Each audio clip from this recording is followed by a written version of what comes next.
नमस्कार. समाजात विश्वास हीच सर्वात मोठी संपत्ती मानली जाते. एखादी व्यक्ती, संस्था किंवा सेवा केंद्र यांच्यावर नागरिक विश्वास ठेवतात आणि त्याच विश्वासाच्या आधारावर आपली कामे पूर्ण करण्याचा प्रयत्न करतात.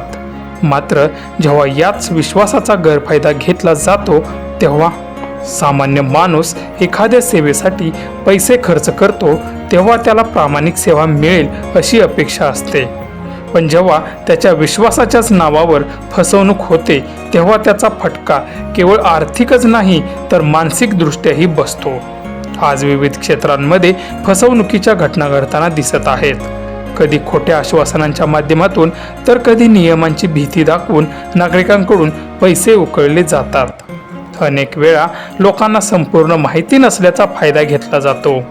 कागदपत्रे, दाखले, सरकारी योजना किंवा विविध सेवांच्या नावाखाली अतिरिक्त रक्कम लोकांच्याकडून घेतली जाते.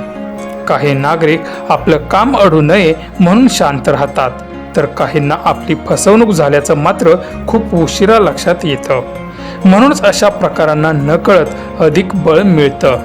आजही अनेक ठिकाणी नागरिकांना विविध सेवेच्या नावाखाली जास्त शुल्क आकारणे, अपुरी किंवा चुकीची माहिती देणे, काम लवकर करून देण्याचे आमिष दाखवणे किंवा नियमांचे कारण सांगून अतिरिक्त पैसे मागणे असे प्रकार घडतात.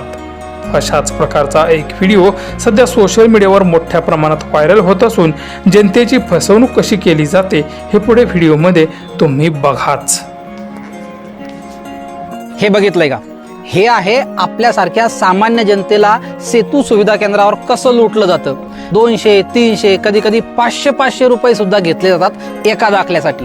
आणि हे सगळे तहसीलदारांना माहीत असतं की आपल्या तालुक्यामध्ये कुठं कुठं आपले सरकार सेवा केंद्र आहे आणि त्या ठिकाणी जनतेची कशी लूट केली जाते. तर आज तुम्हाला खरी माहिती दाखवतो कोणत्या दाखल्यासाठी किती रुपये घ्यायला पाहिजे. तर बघा, जातीचा दाखला 128 रुपयाला मिळतो. नॉन क्रिमिलियरचा दर आहे 128. अधिवास प्रमाणपत्र 69 रुपयाला, ज्याला आपण डोमासाईल म्हणतो. हे जे डोमासाईल आहे ते भेटतं 69 रुपयाला. उत्पन्न दाखला आहे तो आहे 69 रुपयाला. हे आणि इतरही जे दाखले आहेत तुम्ही बघू शकता ते सगळे 69 रुपयापर्यंत आहे.